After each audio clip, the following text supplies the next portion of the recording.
acteurs dans la transformation digitale et à l'adoption de l'intelligence artificielle. Chercheuse associée depuis 2013 au laboratoire d'ICEN-IDF, un laboratoire du CNAM, donc le Conservatoire national des arts et métiers, laboratoire qui est spécialisé dans l'étude des dispositifs d'information et de communication à l'ère numérique. Anna, elle s'est consacrée à l'impact du phénomène data sur les entreprises, à la documentation des algorithmes, à la réglementation et à l'éthique de l'IA, et également à la médiation homme-données dans la conception et l'exploitation des dispositifs informationnels. Ces travaux sont largement reconnus, notamment sur la documentation des algorithmes et le design comportemental, avec de nombreuses publications et conférences à son actif. En 2024, elle a reçu la médaille d'or de la Société d'encouragement au progrès, une distinction qui salue son engagement et ses contributions à la cause du progrès. Son lien fort avec le tissu économique français et sa capacité à développer des collaborations dans les bassins lémaniques seront des atouts précieux pour renforcer les synergies entre l'HEG, la filière et le monde professionnel. Je ne veux pas dévoiler davantage son parcours et ses expertises, car c'est justement l'un des objectifs de cette leçon inaugurale, que de lui donner la parole pour qu'elle nous présente elle-même ses passions, ses recherches et ses perspectives. Et pour conclure, permettez-moi juste un petit clin d'œil personnel. Depuis son arrivée à la HEG, le 1er février de cette année, Anna a déjà fait preuve d'une motivation et d'une énergie remarquables. Son enthousiasme, sa capacité à fédérer et impulser de nouveaux projets sont une source d'inspiration pour nous toutes et tous. Son aisance et son enthousiasme ont marqué tous ses interlocutrices et ses interlocuteurs dès les premiers échanges, dès que tu es arrivé à l'HEG, et j'en suis ravi. Au nom de toute la communauté de l'HEG Genève, je souhaite une chaleureuse bienvenue à Anna et beaucoup de succès dans ses nouvelles fonctions. Nous nous réjouissons de poursuivre cette aventure à tes côtés. Je vous remercie pour l'attention et sans tarder, je passe la parole. D'abord, il faut attendre encore un moment pour avoir le plaisir d'écouter Anna. Je passe d'abord la parole au professeur René Schneider, qui est le responsable de la filière Information Science. La parole à toi.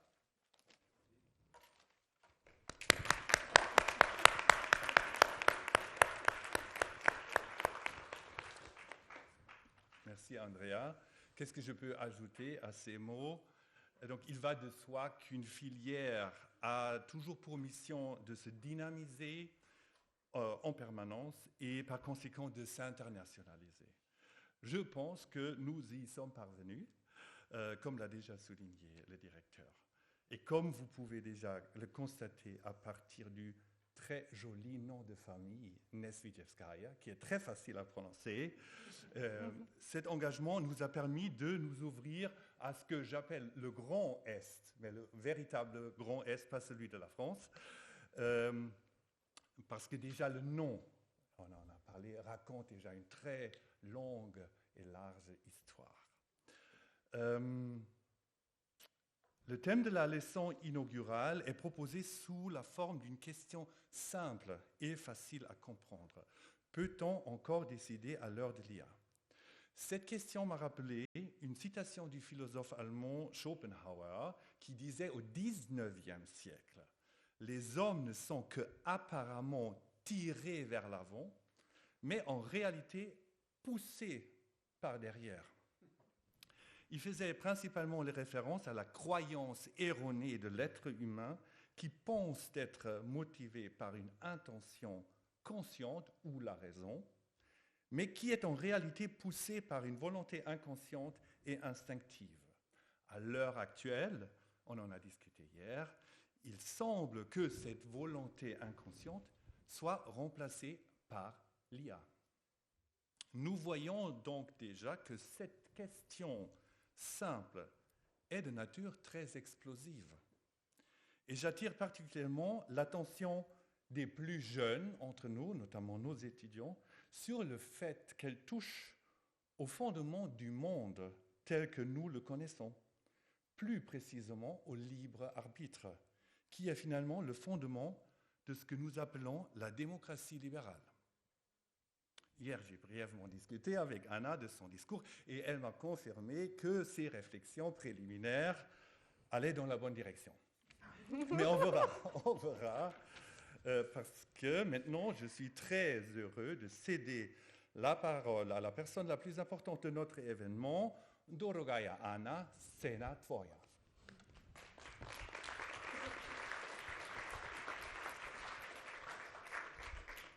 Merci beaucoup à tous.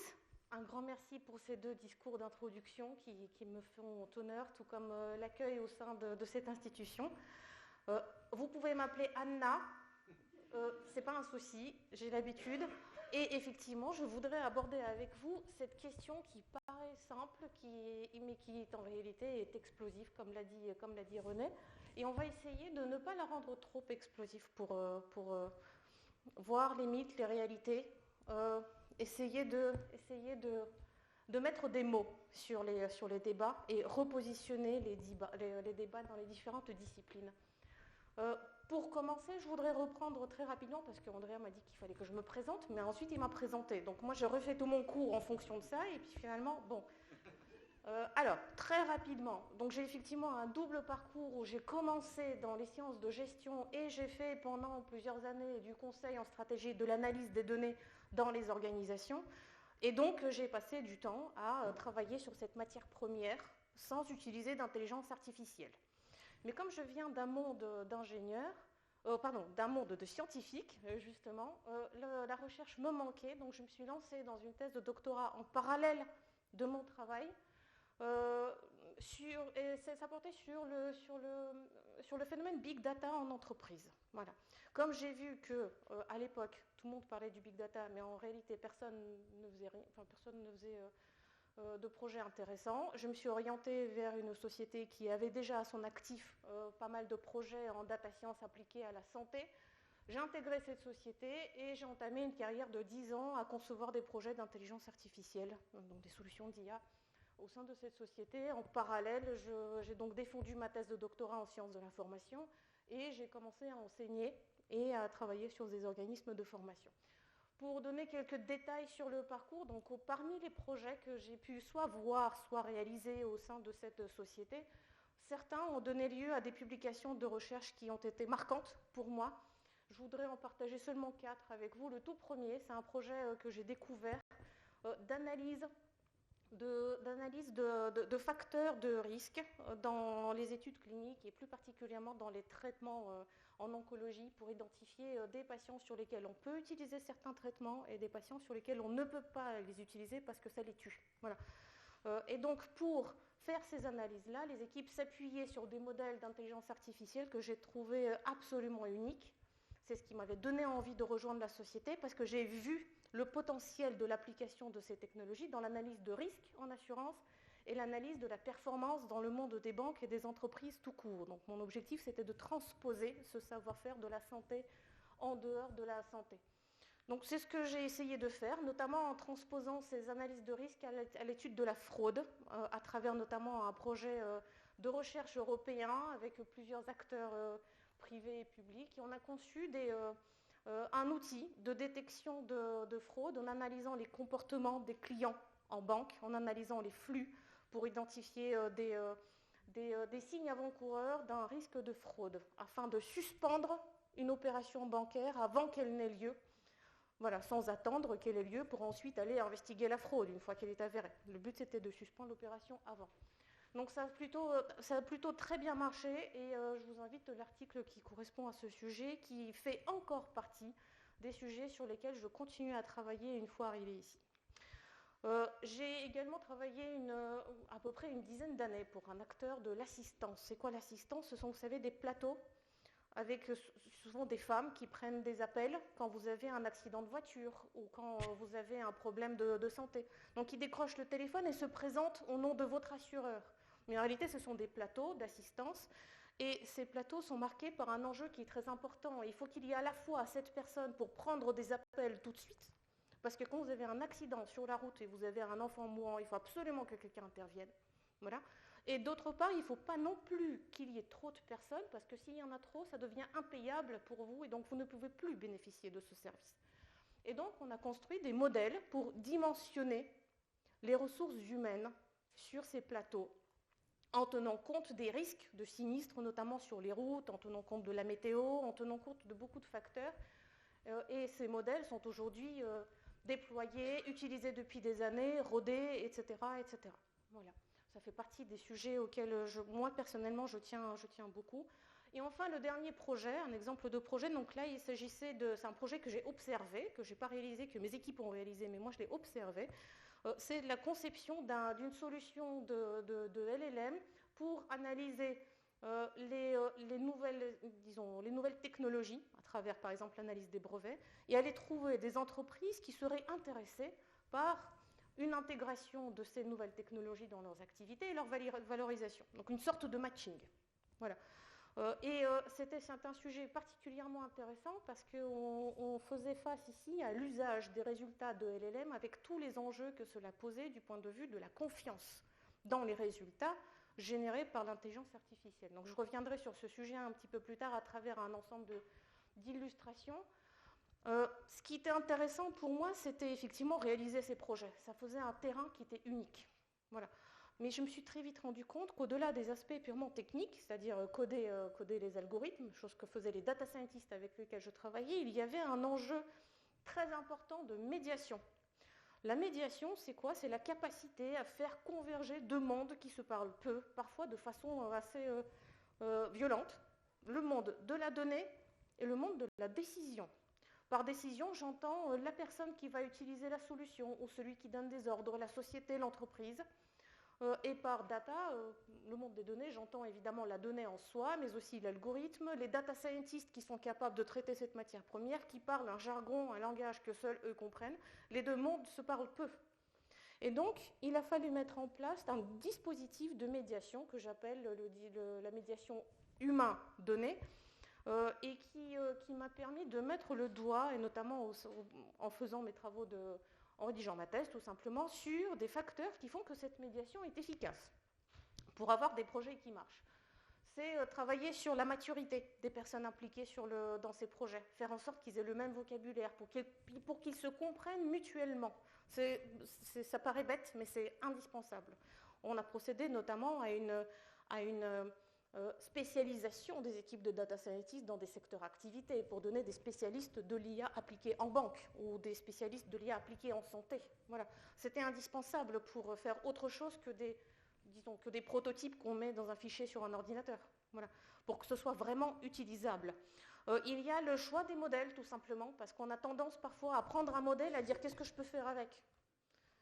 Alors qu'il faudrait partir de l'autre côté. J'ai un usage, j'ai des contraintes. Quels sont les modèles que je pourrais choisir, articuler, compléter par d'autres éléments, des interfaces, des règles, etc., pour qu'ils puissent être utiles.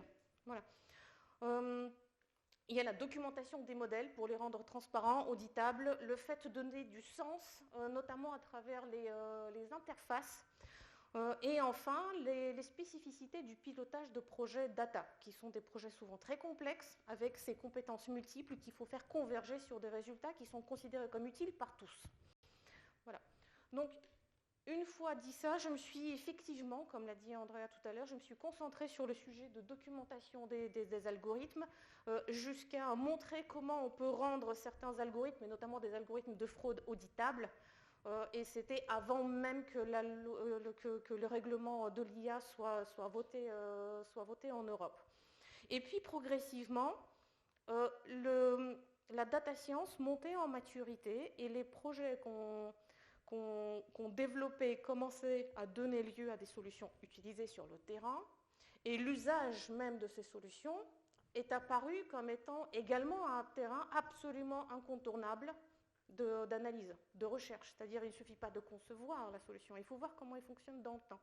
Et là, on a vu beaucoup de dérives. Et donc, je me suis intéressée à un troisième axe de recherche à ce moment-là, que j'appelle ici le design comportemental, c'est-à-dire comment on conçoit les comportements de nos utilisateurs de demain et comment on tient compte de ces comportements pour améliorer les solutions. Et on a vu beaucoup de dérives du point de vue du nudging notamment, qui disons, manipule la prise de décision d'une façon ou d'une autre. Et dernièrement, donc, l'un des travaux qui m'a l'un des sujets qui m'a très intéressé cette dernière année en particulier, c'est l'impact de l'IA sur les savoirs tacites des utilisateurs. C'est-à-dire, par tacite, j'entends ceux qui ne sont même pas capables d'exprimer dans la phase amont, quand il faut cadrer le sujet, imaginez ce qu'on va faire. Là, les savoirs tacites, ils ne savent pas les formaliser, soit parce qu'ils ne sont pas formalisables tout court, soit parce qu'ils ne sont pas encore formalisés et on ne sait pas comment faire pour les formaliser. Je reviendrai sur ce sujet-là un petit peu plus tard également. Et donc, c'est sur cette base-là que j'ai intégré la HEG de Genève, où on s'est dit oui, parce que je trouvais que ce qu'il y avait ici, c'était super. C'est-à-dire que, il y a la filière Information Science, qui s'intéresse à la médiation entre le monde de ceux qui décident, c'est-à-dire les deux filières d'un côté, et le monde de la donnée et de l'informatique. Je me suis dit, c'est une place idéale pour continuer mes travaux de recherche, et cette interdisciplinarité, j'y tiens énormément. Voilà, c'est-à-dire qu'il y a les spécificités de chaque discipline et il y a cette interdisciplinarité qui compte pour moi. Et la deuxième chose, c'est évidemment l'ancrage dans le monde des entreprises, l'ancrage dans la vie professionnelle, cette volonté d'imaginer quel sera le monde du travail de demain, parce qu'il n'y a pas que la recherche dans la vie, il y a le monde du travail, il faut qu'on prépare les gens à ça, et je pense qu'on ne peut pas faire ça sans un amour à la fois pour les gens et à la fois pour les entreprises, ou pour les organisations au sens large. Et il faut créer cet amour réciproque et cette volonté de construire les choses ensemble, et j'y tiens beaucoup. Et donc, si j'en viens à la question qui vous intéresse, parce que vous n'êtes pas venu juste me voir moi, et voir mon parcours, mais aussi peut-être discuter de cette question, peut-on encore décider à l'ère de l'IA? Évidemment, je ne peux pas m'empêcher de vous poser la question, qui pense que oui? Lève la main, s'il vous plaît. Ouf. Qui pense que non? Ah, ça c'est bien, ça c'est bien. Ben, vous avez peut-être un peu tort. Alors, non, il ne faut pas s'inquiéter, ça reste positif. Alors, pour discuter de ce sujet, j'aimerais bien vous proposer de partir d'un modèle. C'est un modèle qui permet de simplifier des choses, qui est au cœur d'une bonne partie de mes travaux à travers un aspect ou un autre, et qui est assez indisciplinaire, parce que vous êtes un public interdisciplinaire, donc j'aimerais bien simplement clarifier quelques concepts. C'est le modèle DIKW, qui représente la chaîne de valeur de la donnée, qui est souvent représentée sous forme de pyramide, c'est-à-dire à partir des données, on construit le savoir, qui est un peu le Graal. Ici, je la retourne pour faire une chaîne de valeur, disons, un peu moins idéologique. C'est plus simple pour mes slides, et du point de vue tout simplement théorique, en fait, on ne sait pas pourquoi c'est représenté sous forme de pyramide. Ça, simplement, c'est rentré dans les usages, mais ce n'est pas comme ça que les chercheurs l'auront présenté initialement. Et donc, c'est quoi cette chaîne de valeur? Elle dit que, à la base, il y a des données qui sont représentées ici par un petit satellite qui est en train de mettre en données la Terre, voilà, disons, des données géospatiales. Il y a les informations, c'est ce qu'on fabrique à partir de ces données, voilà, par exemple un système de coordonnées. On en tire des connaissances, c'est-à-dire la capacité, par exemple, à se situer sur une carte, et enfin des savoirs. Les savoirs, ce n'est pas dans un cas précis sur une carte de données, mais c'est en général, voilà comment ça fonctionne, et ça permet de créer des disciplines, la géographie, la cartographie, etc. etc. Voilà. Et donc, il y a des enjeux de transformation pour passer d'un concept à l'autre. Quand on passe des données aux informations, il faut organiser les données face à une problématique dans un contexte précis. L'information, c'est quelque chose de situé. La connaissance également, elle consiste à trouver les informations utiles dans un contexte donné, les interpréter pour leur attribuer un sens et une utilité. Et enfin, le passage au savoir, c'est une phase dans laquelle on s'affranchit du contexte, on passe du spécifique en général, du subjectif à l'objectif, et on prend de la hauteur sur cette connaissance-là. Là-dedans, où est la place de la connaissance? La connaissance, c'est un processus cognitif assez complexe qui permet d'agir, donc qui permet de transformer le résultat de sa pensée en une action qui se traduit par un impact sur le réel. Voilà. Cette prise de décision, elle fonctionne essentiellement à travers deux mécaniques qui sont étudiées depuis très longtemps dans l'épistémologie, c'est-à-dire la philosophie des sciences, l'histoire des sciences. On peut fonctionner soit de façon inductive, en se basant sur des corrélations, c'est-à-dire qu'on fonctionne comme on a fait d'habitude, ça c'est la notion d'habitude, voilà, Hume, etc., soit en regardant comment font les autres, c'est-à-dire qu'on reproduit un comportement typique face à ce type de situation. La deuxième mécanique, c'est une action qui est issue d'une dynamique de déduction, c'est-à-dire qu'on imagine une théorie, un ensemble d'hypothèses qui pourrait expliquer une action, qui pourrait expliquer les effets de cette action. C'est-à-dire que vu la théorie de gna gna gna, si je fais ça et j'agis sur le levier, je devrais avoir ça comme effet. Et ensuite, je teste le levier et je regarde si c'est le cas ou non. Voilà. Donc là, on s'inscrit dans la philosophie des sciences de Descartes, de Newton, etc. Et la méthode dite scientifique, telle qu'elle est historiquement définie dans les sciences. Voilà. Alors évidemment, la prise de décision là-dedans, elle peut être très très diverse. On ne va pas forcément rentrer dans le détail de ce qu'est la décision ici. Elle peut être individuelle ou collective. Elle peut comporter ou non un jugement de valeur. Elle peut s'appliquer à une situation unique, c'est-à-dire qui n'a jamais eu lieu avant, ça arrive. Ou alors à une situation où on peut trouver dans l'expérience des exemples passés pour regarder ce qui a marché, ce qui n'a pas marché. Et cette prise de décision peut être critique ou non. Souvent, par critique, on entend, est-ce qu'il y a, par exemple, quelle est, par exemple, la quantité de vie humaine en jeu? C'est ça qu'on entend par critique. Pour l'action, également, il y a un ensemble de caractéristiques qui sont importantes, comme par exemple la nature directe ou indirecte de l'action. C'est-à-dire, est-ce que là, pour l'instant, on veut avoir des informations pour avoir des connaissances, mais qu'on ne va pas utiliser aujourd'hui? Par exemple, c'est ce que vous faites dans les cours. Mais vous allez les utiliser dans quelques années dans votre vie professionnelle pour agir. Donc là, vous êtes dans le cadre d'une prise de décision qui conduit à des actions futures. Voilà, il y a des décisions que vous prenez aujourd'hui, mais ça impactera l'action de demain. Il y a également des contraintes de cette action, des contraintes organisationnelles. Est-ce que vous avez le pouvoir de le faire? Est-ce que votre organisation vous donne la possibilité d'agir? Matériel, est-ce que vous avez les ressources, un outil, les compétences pour utiliser cet outil? Ou encore temporel, ou voire sociétal, culturel, c'est-à-dire que votre action s'inscrit dans un certain cadre réglementaire. Il y a des choses que vous avez le droit de faire, d'autres que vous n'avez pas le droit de faire. Et s'il n'y a pas de réglementation, il y a peut-être simplement la morale qui vous permet de faire certaines choses et de ne pas faire d'autres. Et donc, quand on veut optimiser l'action, il faut tenir compte des contraintes de cette action. Là-dedans, quel est l'impact de l'innovation?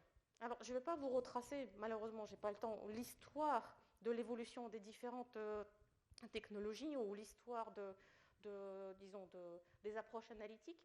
Simplement, retenons qu'à très court terme, on a eu une baisse drastique des coûts de collecte des données avec un certain nombre de technologies qui ont été développées et la miniaturisation de certaines composantes.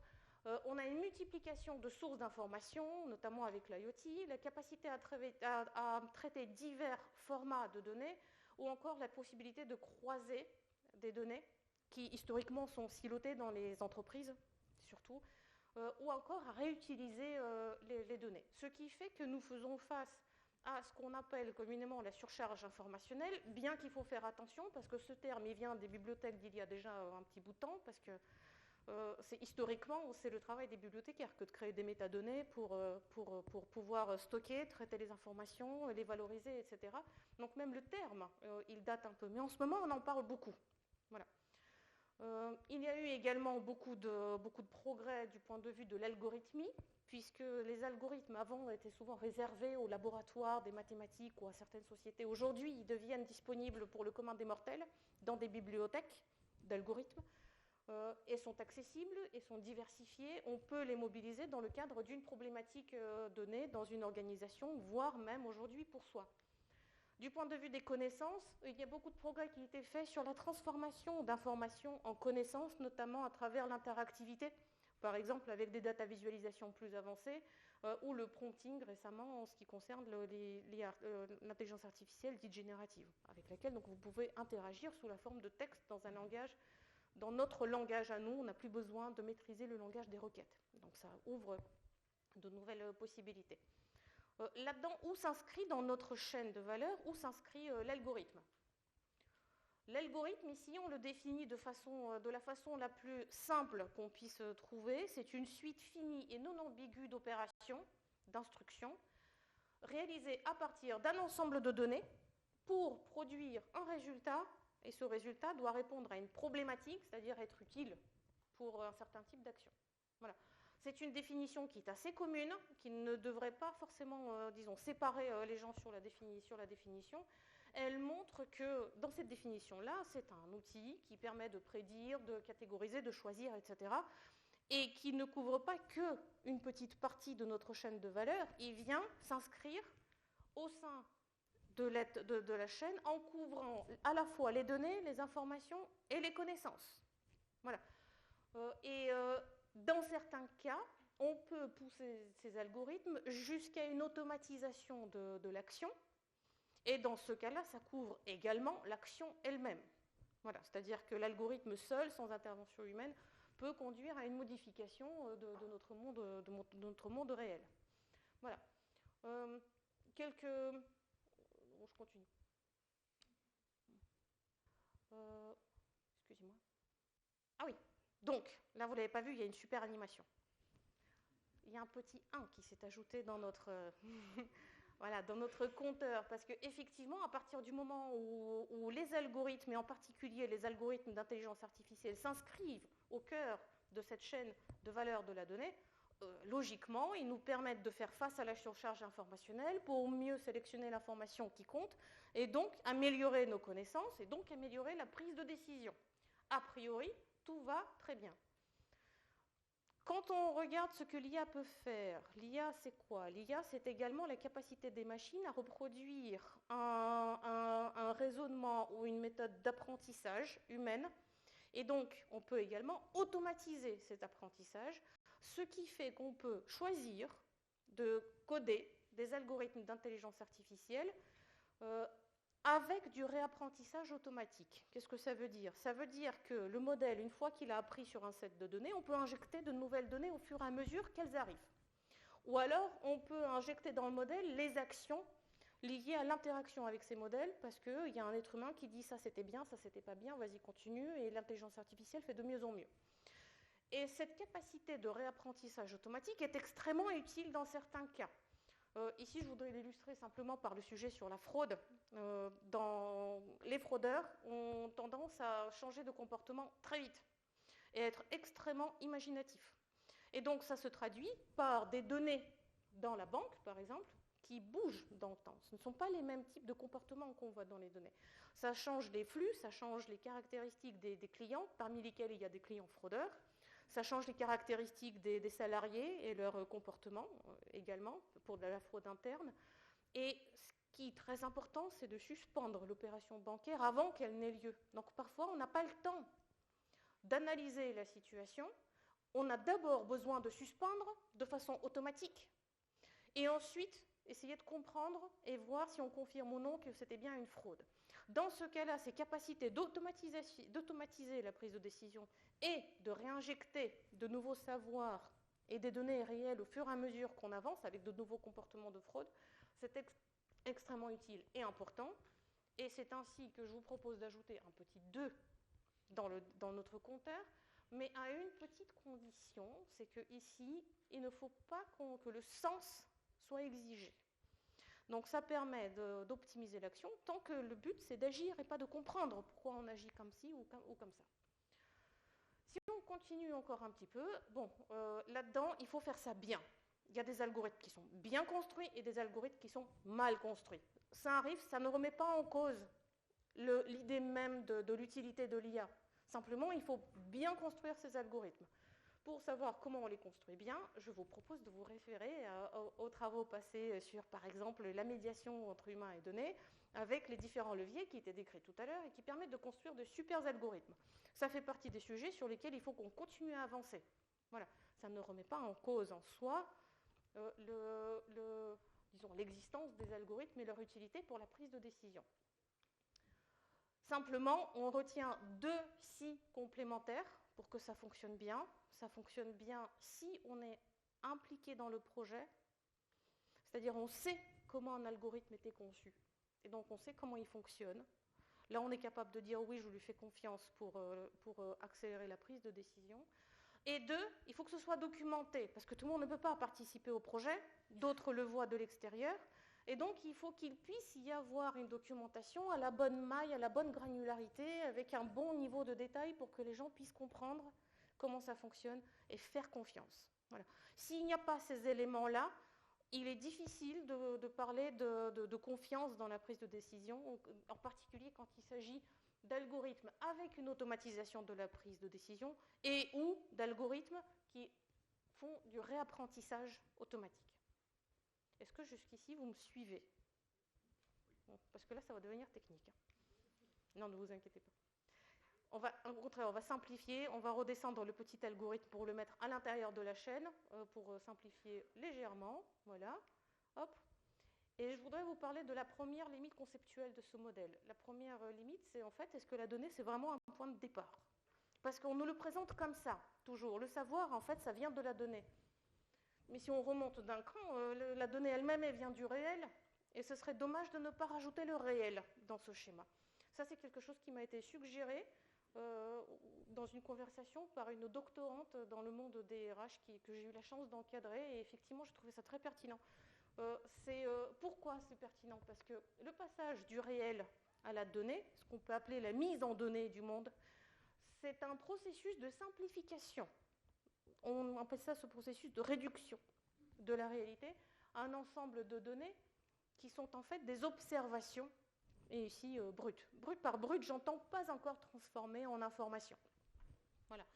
Et donc, à partir du moment où on parle de ce processus de simplification, de réduction, il y a un ensemble de choix qui sont faits. Et vous allez me dire, oui, mais ce n'est pas un problème parce que simplement, on a de plus en plus de capacités de mise en données. C'est une bonne chose, on a plus de données, on peut prendre de meilleures décisions. Et c'est vrai, mais ça pose d'autres problèmes.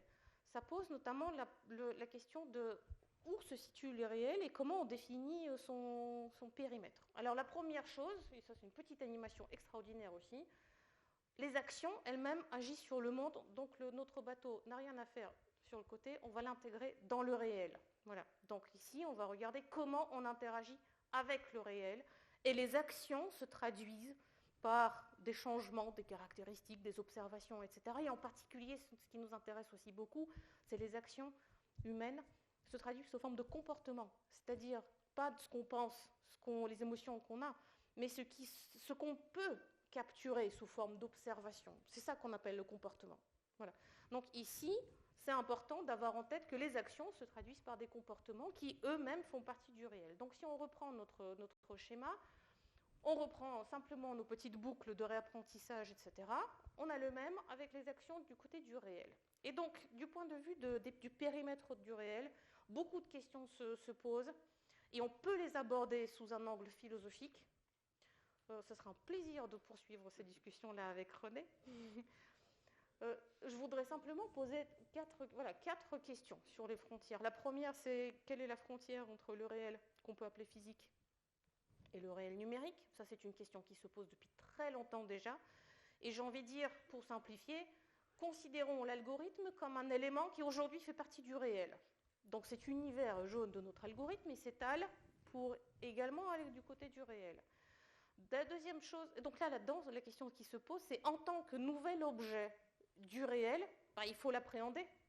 L'appréhender, c'est regarder comment nos comportements informationnels changent avec l'arrivée de ces algorithmes, comment nos compétences changent. Voilà. Et quels sont les outils pour nous aider à appréhender ce nouveau réel? Aujourd'hui, par exemple, il y a tout un pan de la recherche qui s'intéresse à l'interprétabilité de l'IA. C'est très intéressant de regarder comment on interprète les résultats de l'IA. Simplement, il ne faut pas oublier que c'est une surcouche de mathématiques qu'on met sur des mathématiques. Et donc, en fait, entre le réel, il y a plusieurs couches de mathématiques, et ensuite, il y a l'humain qui essaie de comprendre. Ça peut faire beaucoup de couches. Voilà. Et donc, il faut être conscient du fait qu'ici, on interprète non pas le réel, mais on interprète les modèles qui permettent d'approcher le réel. Voilà. Donc, c'est une réponse mathématique à un problème qui n'est pas forcément mathématique. Voilà. Il n'empêche que ça produit des résultats qui sont déjà très utiles pour comprendre comment fonctionnent certains modèles qu'on appelle communément des modèles boîte noire, qui sont difficiles à interpréter. La deuxième question qui se pose, c'est est-ce qu'on parle d'un réel historique, tel qu'il a eu lieu, ou du réel qu'on aimerait avoir demain? Parce que si on prend des décisions, c'est bien pour construire un nouveau réel. Et donc, si on reproduit ce qu'on a fait dans le passé, on ne peut pas construire de nouvelles choses. Or, on a vu que les algorithmes, ça permet d'accentuer les démarches inductives, c'est-à-dire répéter à l'infini ce qu'on a déjà fait dans le passé. Donc, c'est difficile de s'en sortir. Mais au-delà de ça, c'est pas juste faire face à des choses qui n'ont jamais eu lieu. Un confinement, une catastrophe, non, c'est pas que ça. Il y a aussi le fait de vouloir, par exemple, un jour se dire on voudrait changer les valeurs dans le cadre desquelles on prend des décisions. On voudrait que certains métiers ne soient plus réservés aux hommes. On voudrait qu'il y ait on voudrait qu'il n'y ait plus de, je sais pas, d'OGM. On voudrait qu'il n'y ait, voilà. On fait un ensemble de choix éthiques qui deviennent ou non des lois, voilà. Et il faut qu'on puisse tenir compte de ces éléments-là. Donc là aussi, il y a des réponses très techniques à ces éléments-là. Et elles sont très nombreuses. Là, vous allez voir plein de flèches s'afficher. Hop là. Là, on peut, par exemple, sélectionner d'autres données. On peut modifier le réel, c'est-à-dire fermer les yeux sur le réel et dire non, mais en fait, on va sélectionner uniquement ce qui nous intéresse. Deuxième solution, on peut changer les modèles qui permettent de transformer les données en informations, en injectant des règles spéciales, en disant en gros, débiaise-moi ce réel, il ne me plaît pas.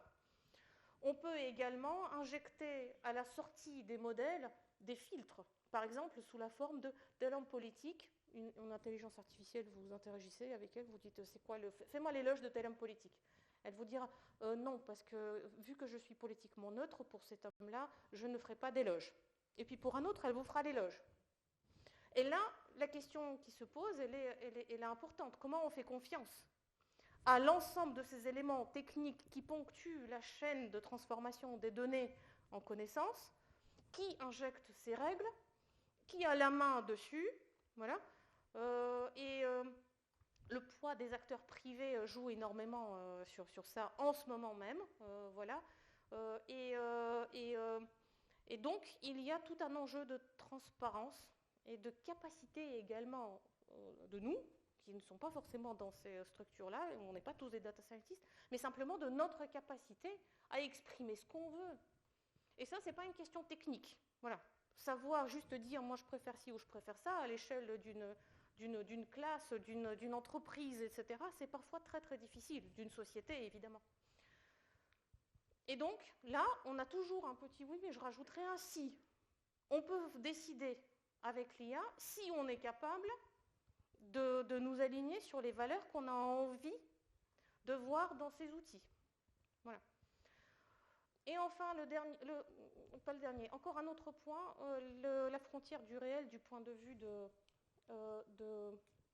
est-ce qu'il s'agit du réel tel qu'on peut le mettre en données, c'est-à-dire le réel est la source de données, ou alors dans le réel, on considère comme réel également l'ensemble d'éléments qui sont simulés, et en particulier simulés par l'intelligence artificielle, parce que l'IA elle-même, elle produit des choses qui ne sont pas vraies, mais qui deviennent vraies dès lors qu'elles sont injectées dans nos systèmes d'information, dans le web, etc.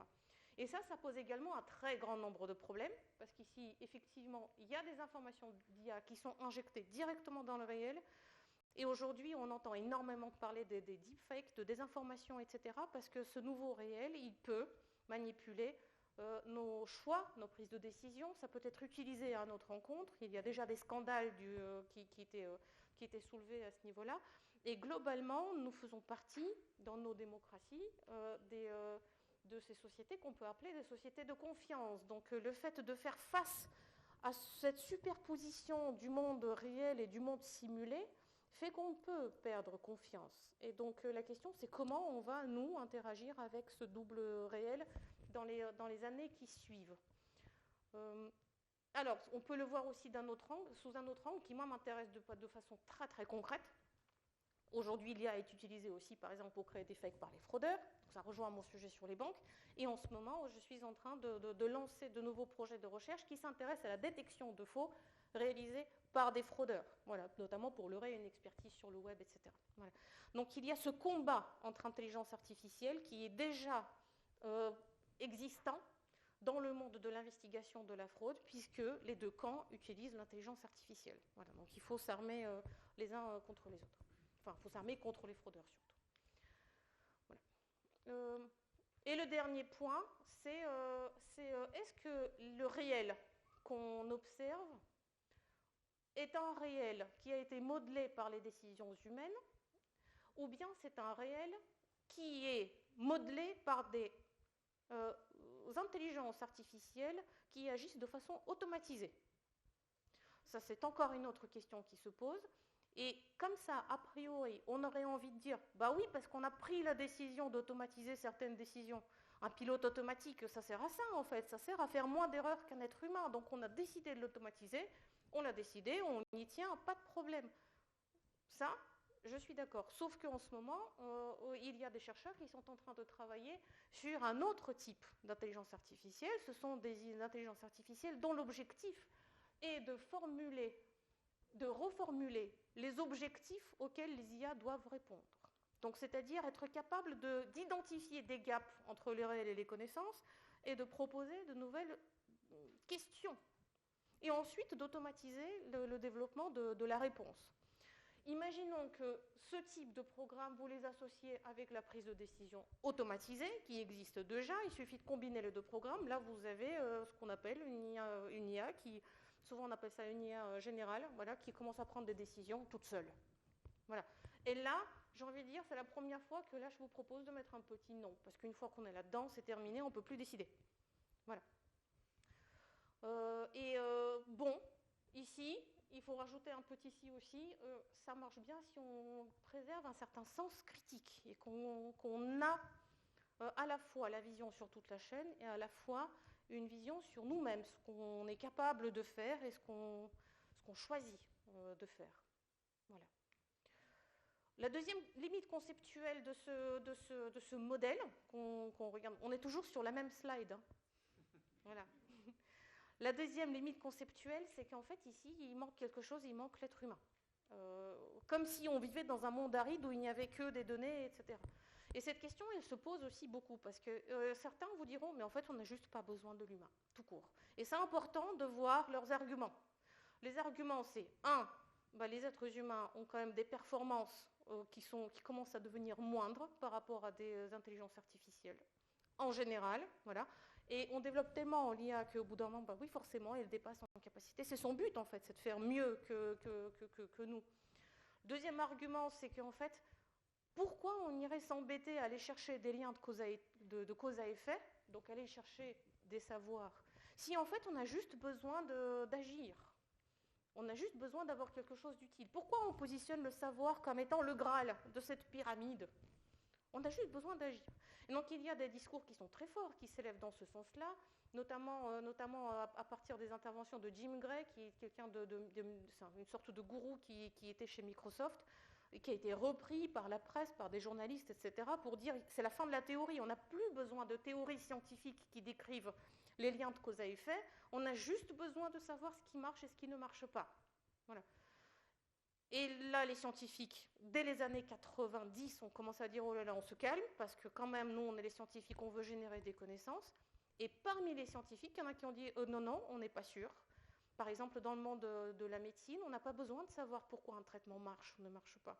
On a juste besoin de prendre les traitements qui marchent et les mettre chez les personnes chez qui ça marche. Parce qu'en fait, notre but, ce n'est pas de générer des savoirs, c'est de sauver des vies. Et donc, ça se tient. Et donc, ça s'est beaucoup développé. Et dans ce type de pratique, on se demande effectivement quelle est la place de l'humain, et j'ai envie de dire, avec... Ah oui, le dernier argument, c'est, oui, mais nous, les humains, on est quand même très spécifiques, on n'est pas des machines, on a des émotions, on a une conscience de soi, on peut faire preuve de créativité, ou encore, nous sommes des animaux spirituels. Je vous invite à lire Turing, dans l'un de ses premiers écrits, quand il décrit le test de Turing. Donc souvent, on pense au test, mais la réalité, c'est que dans l'article, il y a une partie qui est passionnante, où il détruit tous ses arguments un par un. Voilà. Par exemple, il va dire spiritualité. Ah bon? Mais si vous croyez en Dieu, de quel droit pensez-vous que Dieu, qui est omnipuissant, ne pourrait pas doter d'une âme une intelligence artificielle? Si vous ne le croyez pas, c'est que vous ne croyez pas en Dieu. Donc, épargnez-moi l'argument de la spiritualité. Et donc, je vous fais pas tout le reste de son discours, mais il pose des contre-arguments à chaque attaque qu'il a anticipée à l'époque. Et j'espère qu'on pourra proposer d'autres attaques. Mais en tout cas, ici, je vous propose pour le moment d'ajouter un petit 2. Deuxième point dans notre décompte de points. D'autres disent que la place de l'homme, elle n'est pas là. Ils disent la place de l'homme, il faut absolument qu'il soit dans la boucle parce qu'il faut qu'il intervienne. Et les arguments qui sont présentés sont souvent les suivants. 1, il faut bien que quelqu'un porte la responsabilité, en particulier la responsabilité juridique. C'est un argument qui pèse, c'est l'argument qui fait qu'on n'a toujours pas de véhicule autonome, parce que techniquement, ça circule déjà. Voilà. Mais juridiquement, on ne sait pas s'il y a un accident, qui est fautif. C'est celui qui l'a conçu, c'est le constructeur, c'est celui qui conduit, mais qui n'a pas repris le volant au dernier moment. Et l'assurance ne sait pas qui assurait. Donc, tant que cette question juridique n'est pas résolue, qui dit juridique dit aussi réglementation et dit éthique, et pour l'instant, on n'a pas de réponse, la technologie ne peut pas être déployée. Et ça a quelque chose qui est à la fois très juste et à la fois un peu hypocrite, c'est-à-dire qu'on se dit on va concevoir des modèles, mais ce n'est pas nous qui décidons. Voilà, ce n'est pas nous qui portons la responsabilité. Donc il faut faire attention à cet argument.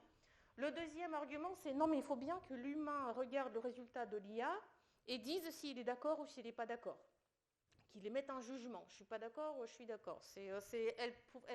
L'IA fait de l'aide à la décision, mais c'est l'humain qui décide. Là également, le sujet, il n'est pas si évident, je trouve, parce que ça consiste à réduire l'humain à un tout petit point ici, dans le processus. Il est en dehors de tout ce qui est automatique, parce que cet argument ne remet pas en cause l'existence de la prise de décision automatique. Elle dit juste que dans certaines décisions, il faut que ça reste à la main de l'humain, comme une toute petite étape. Voilà. Ça se traduit notamment par la labellisation de ce qui sort de l'intelligence artificielle. Alors aujourd'hui, ce n'est pas forcément vous qui labellisez, parce que peu de gens disent ça j'aime pas, dans l'IA générative, dans les chats GPT, etc. Mais en revanche, il y a des usines entières de personnes qui travaillent notamment au Madagascar ou au Kenya pour labelliser ce qui sort de l'IA, pour qu'elle ne donne pas, par exemple, à vous, des images, par exemple, pédopornographiques. Mais eux, ils les regardent tous, sans forcément avoir une protection ou de l'aide psychologique. Et ils doivent cliquer sur ça, je suis d'accord, et ça, je ne suis pas d'accord pour que ce soit montré à vos enfants. Voilà. Donc, ça pose des questions aussi. Est-ce qu'on est prêt à payer le prix de cette labellisation? Et enfin, il y a un autre sujet là-dedans, c'est que là, ce qu'on voit naître, c'est que ça va automatiser beaucoup de travail. Alors, on a tous en tête l'impact de l'IA sur le travail. Il y a déjà des chiffres énormes qui sortent avec des taux de productivité. Je vois des gens dans la salle qui ont travaillé dessus, des taux de productivité de 30%. Qui sont cités. Accenture a déjà commencé à parler de la quantité de personnes qu'il ne renouvelle pas ou qu'il vire en gagnant en productivité grâce à l'IA. Et parfois, on s'est dit, oui, mais quand même, nous, on va faire partie des cadres, on n'est pas forcément concernés par ça. Je vais vous expliquer pourquoi je trouve que ce n'est pas un argument. Imaginons que vous arrivez à votre travail, vous avez tous les mails qui sont déjà triés par un agent, tout est fait, voilà. Les mails les plus simples, il y a un agent qui a déjà répondu. Oui, justement, on se dit, yes, ça c'est bien. Et on a répondu déjà à tous les mails les plus simples, tout est fait, toutes les activités, les plannings sont faits, les étudiants, on a répondu, on a renvoyé sur le bon Cyberlearn, etc. Tout est très bien fait. Et c'est Benoît qui rigole. Donc c'est Benoît qui arrive dans son travail, et devant lui, il a 8 heures à tenir, avec uniquement les décisions les plus dures à prendre. C'est-à-dire un étudiant qui a eu un vrai souci familial et qui a raté une note de quelques points. Quelqu'un de son équipe dont il faut se séparer. Un partenariat qui bat de l'aile, ou un mandat ou avec un client non satisfait qu'il faut gérer là maintenant d'urgence. Et en fait, tenir 8 heures uniquement de décisions lourdes comme ça, sans à un moment donné respirer et dire « Ah, ce mail-là, je sais répondre, fouf, j'ai confiance en moi, je suis toujours bon, je suis toujours un expert. » Voilà.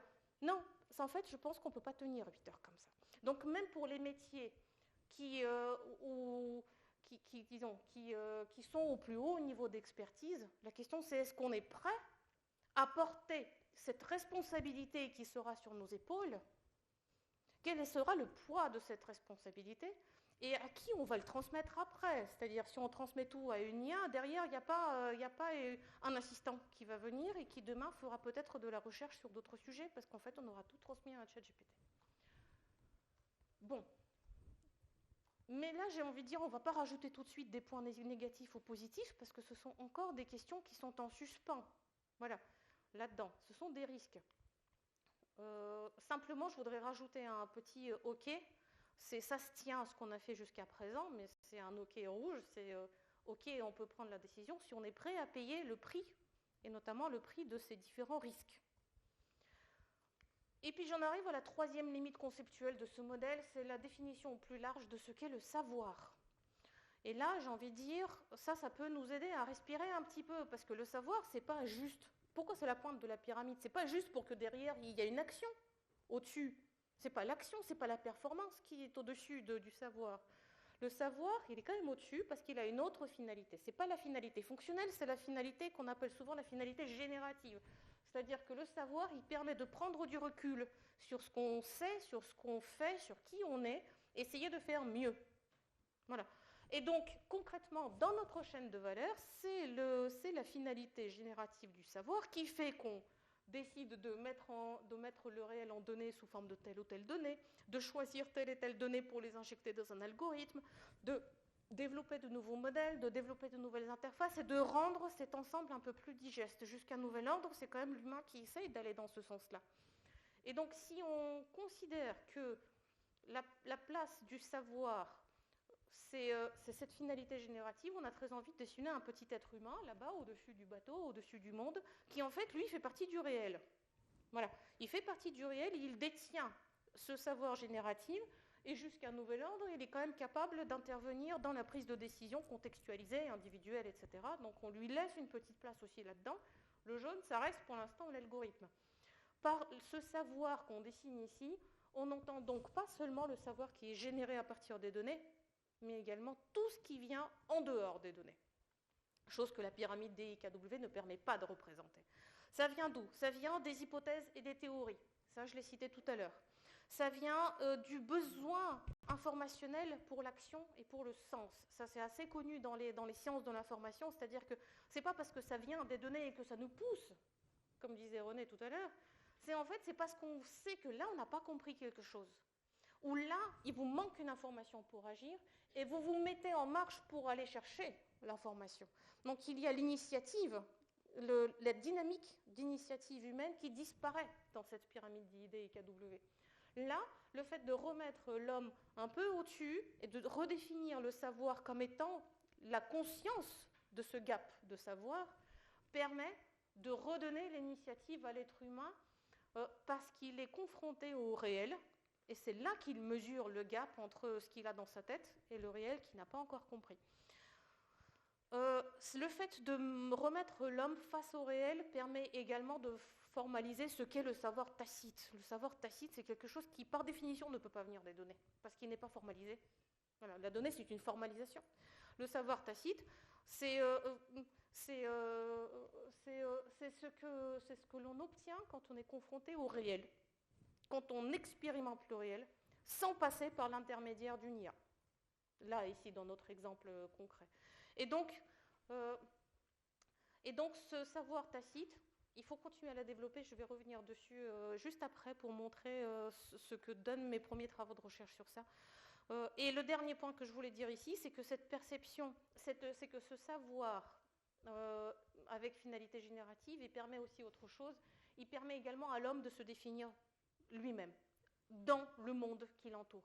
Et c'est dans ce sens-là qu'on a vécu les dernières révolutions philosophiques également, c'est-à-dire que c'est en découvrant que tout ne tourne pas autour de nous, par exemple, qu'on a commencé à repenser la place de l'homme dans l'univers. Donc c'est un équilibre entre le niveau de développement des sciences, notamment en physique, en astronomie, par exemple dans mon exemple, et la philosophie. Voilà. Peut-être que nous sommes à l'aube d'une redéfinition de ce qu'est un être humain maintenant. C'est possible, mais pas vis-à-vis de l'univers, vis-à-vis de Dieu, mais ici peut-être vis-à-vis d'un clone, qui est le clone, le méta-humain qu'on peut reproduire à travers les intelligences artificielles. Et donc, quand on représente les savoirs et l'humain de cette façon-là, il y a quelque chose qui devient assez évident. C'est la petite flèche rouge qui est la reprogrammation d'objectifs. On a envie de dire, dégage de là.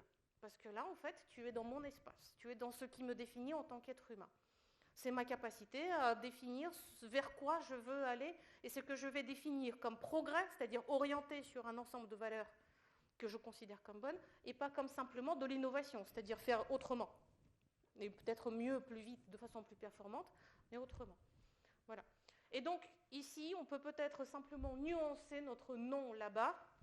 Ici, on peut peut-être enlever un point dans le nom à partir du moment où on se dit qu'on n'a pas envie d'aller dans cette direction-là.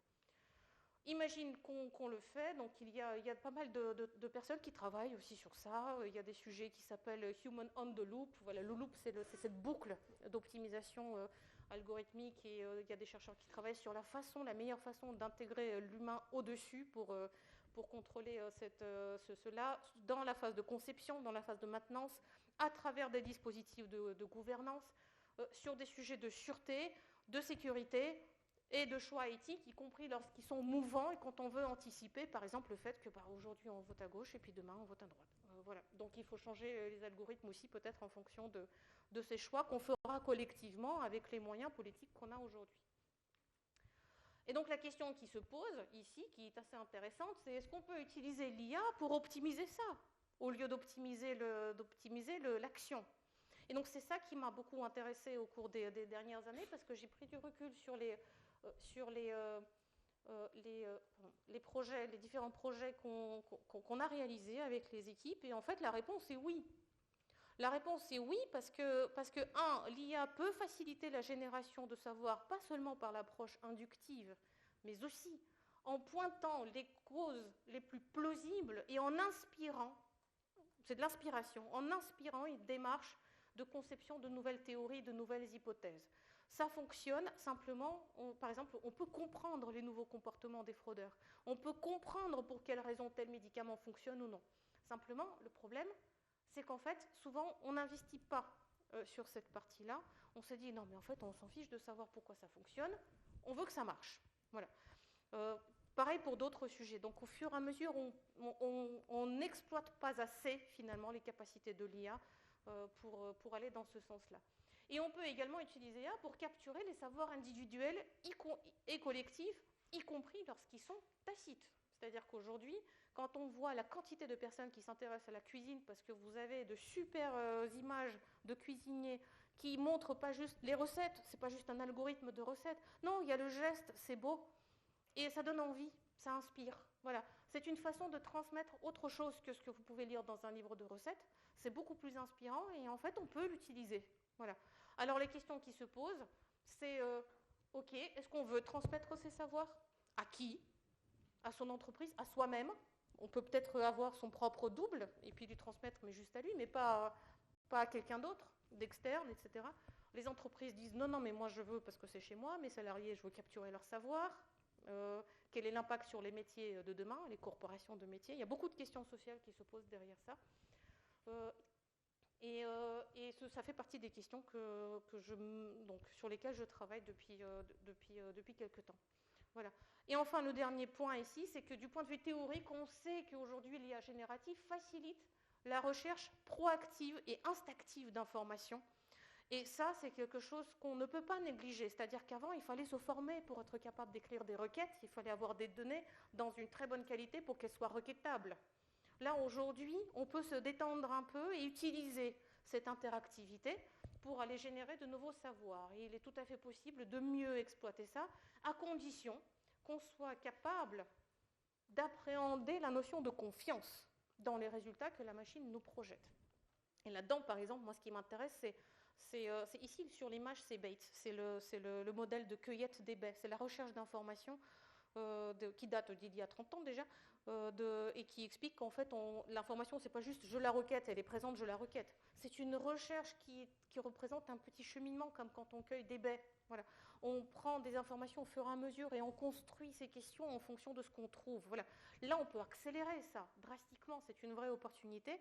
La question, c'est, pareil dans son article, on retient souvent cette image-là, mais pas la dernière. La dernière, elle dit, parfois on explore dans un tout petit ensemble les informations qui sont contenues dans un champ de connaissances beaucoup plus vaste. Et la question, c'est, l'IA, pourquoi elle nous projette ça comme réponse et pourquoi pas celles qui sont ici? Quels sont les biais qui font qu'on explore les informations là et pas ici? Et donc, pour savoir si on peut faire confiance à ces informations-là ou pas, il y a des choses à mettre en place, notamment du point de vue de l'évaluation des algorithmes et de mesures de confiance qui n'est pas que statistique. Je vois le temps qui file, il est temps de clore.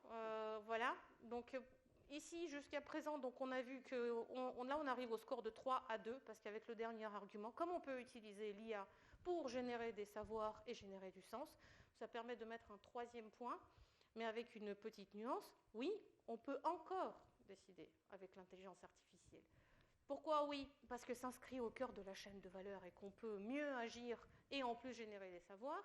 Mais non quand même, parce qu'à force d'agir sans penser, on finira par ne plus être capable de penser pour décider. Voilà. Et donc, que peut-on faire pour contrer ça? Quelques pistes pour mieux décider. Donc là, on fait un peu les autruches et on continue à travailler sur les aspects techniques. Voilà. C'est parfaire les méthodes de conception collaborative et de documentation. Il faut faire ça, il faut se former à ça. Et je pense qu'on a ici les filières pour faire ça et pour créer des gens qui ont des métiers d'avenir, qui sont, disons, sur lesquels va s'appuyer la confiance dans nos sociétés. Et s'assurer de l'adaptation des modèles IA aux usages et aux choix éthiques et en développer d'autres quand ce n'est pas suffisant. Arrêter de taper avec un marteau dans un endroit où il faut caresser. Enfin, faut pas faire ça. Non, pas de jugement sur ce que je viens de dire. Il y a des modèles, par exemple, que vous ne pouvez pas utiliser pour certaines décisions critiques, parce qu'on ne sait pas comment ces modèles décident. Et ben, il suffit de ne pas les utiliser. Il faut décider de ne pas les utiliser. Et c'est un peu difficile, parce que quand on a investi beaucoup sur un modèle, on a très envie de l'utiliser. Voilà, ça peut-être qu'il faut éviter. Et il y a quelques pistes pour continuer à décider, donc pour ne pas perdre ce pouvoir de décision. Là-dedans, il y a le fait de favoriser une génération saine de sens, de savoir et de patrimoine informationnel humain, y compris en utilisant l'intelligence artificielle. Et si vous voulez en savoir plus sur ce qu'on voudrait mettre en place sur ça, je vous invite à la conférence la semaine prochaine pour la HEG Connect. On présentera avec Stéphanie, je ne sais pas où elle est Stéphanie, là-bas, on présentera un nouveau laboratoire qu'on vient de créer au sein de l'école avec une dizaine d'autres membres dont je vois certains ici présents.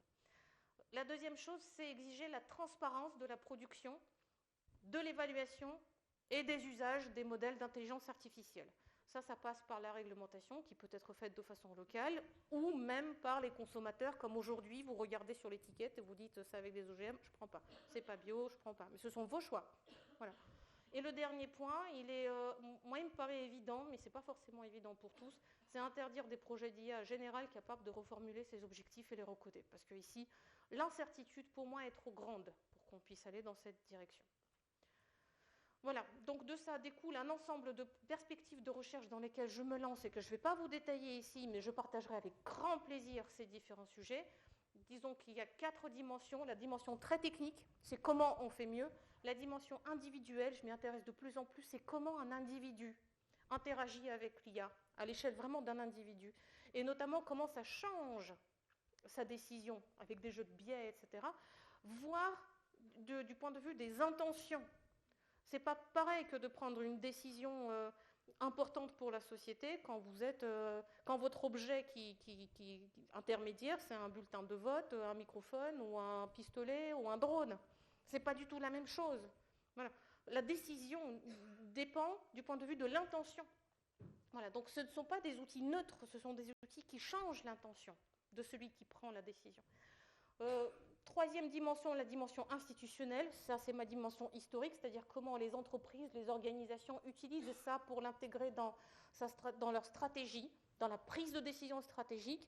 Et ça touche à l'ensemble des cours qu'on donne dans la filière IS sur les aspects intelligence et éveil stratégique notamment. Et enfin, une dimension sociale un peu plus large avec l'impact de l'IA sur l'humain en général, avec l'impact sur les métiers, comment on les redimensionne pour demain, sur le patrimoine informationnel, sur la perception de l'humain par opposition à cet humain virtuel, ce clone, et un alignement ou pas de valeurs dans les modèles. Voilà. Et bien sûr, l'exigence de sûreté. Sur ça, je voudrais juste revenir sur cette dernière image parce que vous n'avez peut-être pas compris pourquoi j'ai mis ici un petit mouton. C'est pas juste pour dire qu'on est des moutons, pas du tout. C'est pour dire qu'en fait, on est parfaitement capable d'interdire certains usages qui nous posent problème, mais pour ceux qui n'ont pas suivi, on a bien interdit le clonage humain. Donc je ne vois pas de raison de ne pas interdire le clonage, ce nouveau clonage de l'humain, à travers les jumeaux numériques qui savent formuler leurs propres objectifs. Je parle juste d'eux, pas de tout le reste, seulement de cela. Voilà. Donc je pense qu'on est parfaitement capable de le faire. Et une question que je n'ai pas posée ici, c'est est-ce qu'on est légitime à décider ce genre de choses? Ça, c'est une autre question qui remet en cause le libre arbitre, mais aussi la capacité d'un être humain à prendre de bonnes décisions. Et ici, la réponse, la mienne, est oui, mais c'est une opinion. C'est une pure opinion. C'est-à-dire qu'ici, on est dans un débat de valeurs, et j'adore les animaux, j'adore les plantes, mais je préfère l'homme. Voilà. Je préfère l'humain à la machine. Voilà. Moi, quand je vois mon fils de 3 ans, je préfère les humains. Parce que j'ai envie qu'il grandisse, lui. Pas d'autres choses autour. J'ai envie qu'il puisse défendre son espèce aussi. Et j'ai envie qu'il grandisse avec ses caprices, avec ses bêtises, avec parfois sa méchanceté, mais j'ai envie que ce soit lui qui grandisse. Donc ça, c'est un pur débat d'opinion, et c'est pour ça que je suis très contente que la plupart de vous ont levé la main quand tout à l'heure j'ai posé la question, est-ce que oui ou non, on peut encore décider à l'ère de l'intelligence artificielle. Voilà, je vous remercie, j'ai légèrement dépassé, et voilà, si vous avez des questions...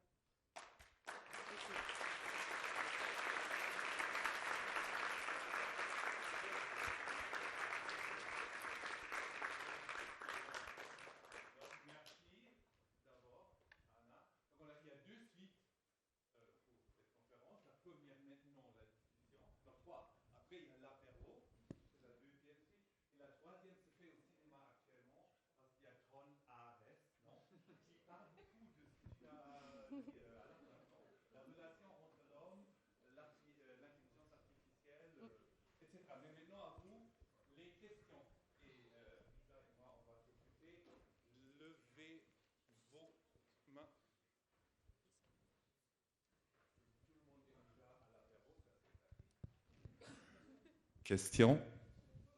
1, 2.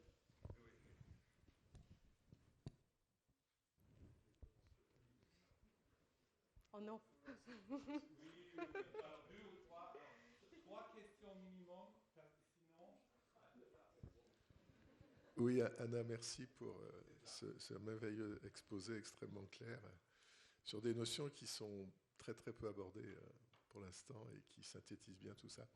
Juste une petite question finalement. Comment tu intègres dans ta réflexion le fait que l'humain, quelque part, est feignant et que notre cerveau, même au niveau inconscient, puisque c'est prouvé par les neurosciences, il va au plus simple et il ne cherche pas en fait. Il pourrait parfois raisonner de façon compliquée, mais il ne va pas chercher la complication. Et donc dans ce monde-là, est-ce qu'on ne va pas glisser du mauvais côté?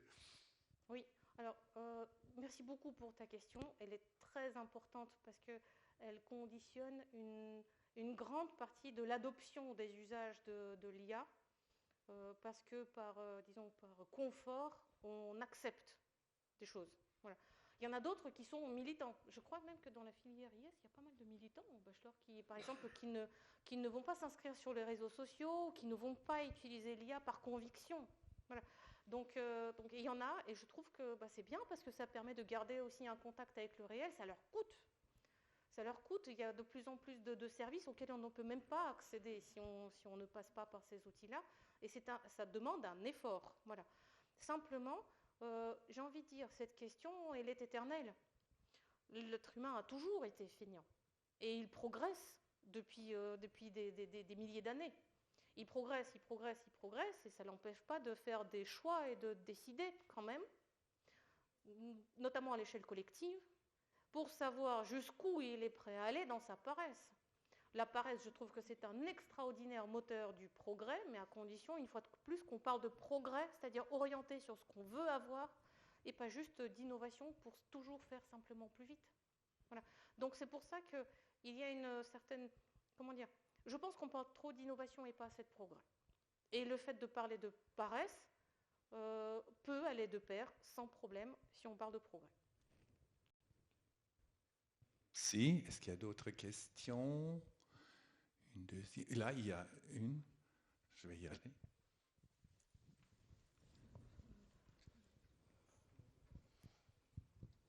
Merci. Moi, j'avais une question. Est-ce que vous ne pensez pas plutôt que l'IA elle est vouée à disparaître à cause des enjeux écologiques qu'elle donne? Alors, disparaître, je pense que non. Je pense que non, pas du tout. Simplement parce que, déjà du point de vue technique, purement technique, les modèles qui ont été développés récemment ont utilisé effectivement énormément de ressources. Ils ont aussi pris du patrimoine informationnel humain sans forcément proposer de modèles alternatifs. J'irais jusqu'à considérer que c'est du pillage, voilà, du patrimoine humain, d'une certaine façon. Et puis ensuite, on nous annonce que, regardez, c'est fait, il y a des usages, ça existe, ça a été fait un peu sans l'aval de nous, mais ça a été fait. Avec les impacts sociaux, avec les impacts humains, avec les impacts sur le patrimoine que nous, on s'est tué à constituer et à valoriser au cours des années. Mais maintenant, ils sont là, ces modèles-là, et techniquement, il y a énormément de travaux qui portent sur la conception de modèles de plus en plus petits et de moins en moins gourmands du point de vue des ressources.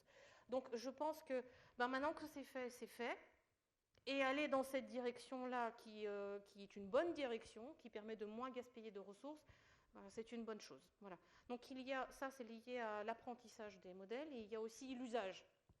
L'usage, je pense qu'il y a des solutions qui vont être trouvées assez rapidement, et quelque part ça va s'inscrire dans une sorte d'usage un peu banal. Voilà. Mais je pense que vous avez raison, on est passé par une phase qui était très douloureuse à plusieurs points de vue. Moi, personnellement, c'est plus le pillage du patrimoine informationnel qui me touche, moins les sujets écologiques, mais pour de simples questions on ne peut pas défendre tout. Voilà, dans ce champ de valeurs, chacun fait ses choix. Voilà. Mais je pense que pour les deux éléments qu'on cite ici, ça va dans la bonne direction. Sophie, non ? Sophie. Oui, j'avais une question par rapport à la slide du mouton. Tu dis qu'il y a encore moyen qu'on prenne des décisions si on parfait les méthodes de conception collaborative et de documentation. Et j'aurais voulu que juste en quelques mots, que tu dises ce qu'il y a derrière cette phrase. Alors, derrière cette phrase, il y a... attendez. Il y a... Bon, je pense que j'aurais du mal à retrouver avec toutes les animations, là. Ça va durer très longtemps. Hop, et en plus, j'ai plus de batterie. J'entends. Donc ça, c'est un petit peu là où vous avez vu apparaître les 5 étoiles. C'est comme si on était capable... Ce sont tous les outils outils et méthodes dont on pourrait s'armer pour concevoir des modèles IA bons. Voilà. Là-dedans, il y a... donc c'est ce que j'appelle moi les leviers de médiation entre l'humain et la donnée. Voilà. Là-dedans, il y a le fait de choisir les algorithmes en fonction des contraintes de l'action et de l'usage. Voilà. Et donc avoir un panel d'algorithmes assez large pour répondre à ça, mais surtout savoir les choisir et les articuler pour que ça réponde bien à la problématique, voilà, et pas essayer de pousser un outil pour qu'il fasse tout et n'importe quoi, un seul et même outil. La deuxième chose, c'est effectivement la documentation. Et la documentation, c'est comment on... Il y a beaucoup de gens qui ne savent pas ouvrir un code. Ils ne savent pas ouvrir un code et ils ne savent pas le lire et ça fait peur. Et on se dit, mais juste, je ne ferai même pas l'effort. Le gap à franchir est tel que jamais on ira le voir. Voilà. Et par contre, ces gens-là, ils sont parfaitement capables de lire une documentation dans un rapport texte ou dans des tables, juste des tables de métadonnées. Voilà. Et donc, il y a des normes, notamment des normes archivistiques ou des normes de gouvernance qui se mettent en place. Il y a des modèles de documentation des algorithmes qui se mettent en place également. Moi, j'ai travaillé sur ces modèles-là. J'ai proposé, disons, c'est émergent du terrain. Sur les centaines de projets qu'on a réalisés, il y a des modèles de documentation qui étaient mis en place et qui sont très pratiques, en plus qui rendent ces algorithmes auditables pour des gens qui ne savent pas lire le code. Et en plus, ces méthodes ont cette vertu de servir même pendant le projet. Parce que quand vous mettez dans la même pièce un décideur et un data scientist, ça fait un objet frontière où ils regardent le même objet, qui est la documentation des données, et ils discutent des choix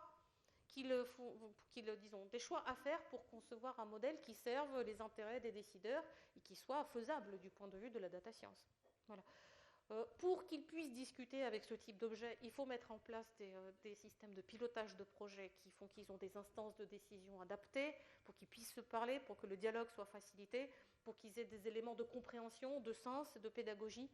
Et donc ça donne cet ensemble des 5 étoiles, que j'appelle uni à 5 étoiles, c'est ces ensembles d'éléments qui sont combinés pour que ça fonctionne bien. Et aujourd'hui, en fait, ça se traduit, pour ma part, ça se traduit par le fait que c'est intégré dans la plupart des cours, en fait, qui sont donnés aux étudiants. Voilà. D'accord, merci. Il y a encore une question. On a encore le temps pour une question d'une personne qui, j'ose dire, joue un rôle très important dans la vie de la personne qui a fait la présentation. Merci beaucoup, tellement important que je suis payé pour poser la question. Elle est honteusement préparée. Non, c'est une réflexion qui m'est venue quand tu parlais tout à l'heure de cet interstice entre la donnée, le monde vu par la donnée et le réel. Et je me disais, est-ce qu'il y a vraiment une irréductibilité du réel à la donnée ? Et quel est cet espace ? Est-ce qu'il reste un espace singulier ? Alors, ce n'est pas là qu'on parle de la singularité en général, mais est-ce qu'il y a un espace singulier ? Moi, je le crois, mais je vais te laisser répondre. Oui. On pourra en discuter ce soir et s'écharper. Comme ça, tout le monde a compris pourquoi je suis payé. Merci beaucoup pour cette question, et je trouve que c'est extraordinaire, parce que si vous voulez, on ne parle jamais de travail à la maison. Donc, je suis ravie d'entendre une question de ta part. C'est très exactement Alors, j'ai eu la chance de faire un atelier de travail après une conférence avec une collectivité de chercheurs qui travaillent sur les savoirs tacites. Et c'est exactement de ça qu'on a discuté avec eux à l'occasion de la présentation, la toute première présentation de mes résultats sur le sujet des savoirs tacites. Et effectivement, c'est une question qui se pose beaucoup. C'est-à-dire, est-ce qu'il y a des éléments qu'on ne peut pas mettre en données ? Et en particulier, est-ce qu'il y a des savoirs chez l'être humain ? Donc si on réduit ça à l'être humain, est-ce qu'il y a une petite zone dans l'être humain qu'on ne peut pas formaliser ? Voilà. Et donc effectivement, il y a des chercheurs qui disent non, mais en fait, cette zone-là, c'est ça qui fait l'humain, et ça reste sa chasse gardée, ça existe. D'autres qui disent mais non, en fait, effectivement, plus on progresse, plus on peut formaliser des choses, que ce soit le monde ou ce qu'il y a dans la tête des gens.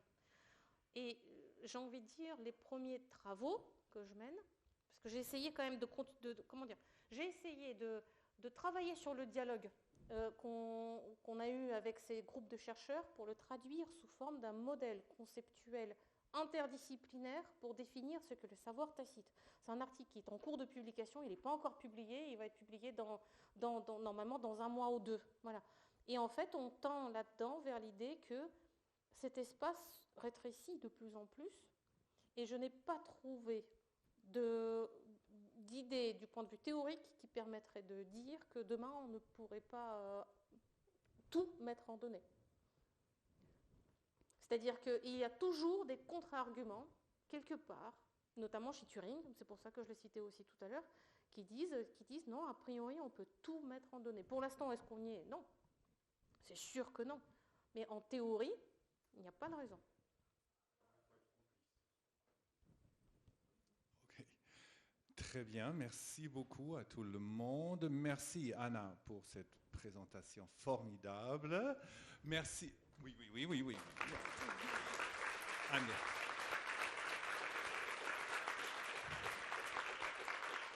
Merci à vous d'être venus. Merci aux deux filles qui viennent de sortir, Laetitia et Estelle, et à tous ceux au fond qui ont fait qui l'ont rendu possible. Est-ce que c'est bon français? Oui. Rémi, j'ai vu Michel, Jean-Louis, merci beaucoup à tout le monde et tous ceux qui sont encore plus au fond. Merci. Et voilà, au plaisir de vous voir en haut pour l'apéro et merci. Et au cinéma, on se voit au cinéma, Tron Ares.